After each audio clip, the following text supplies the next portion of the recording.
Dia guys, penampakan dari dekat ya Suzuyama. Di lantai 1 agak masih aman ya, walaupun memang udah ambruk-ambrukan, hancur-hancur. Tapi di sini lumayan masih di lantai 1, tapi di lantai atas, lantai 3 tuh sangat memprihatinkan. Kita lihat dari samping kebakarannya, sayang jatuh ke bawah. Wow, sayang sekali ya.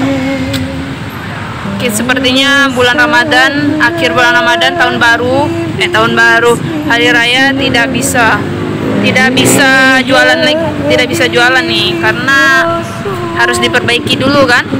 Dan ini kondisinya masih macet, dan di sebelah sana memang ada polisinya masih ya. Cuman nggak ada lagi mobil pemadam kebakaran, mungkin karena udah cukup ini ya, tadi malam juga hujan udah deras. Kondisinya di sebelah sini guys, cuman ini udah ada runtuh, tetap ada dijaga sama polisi juga.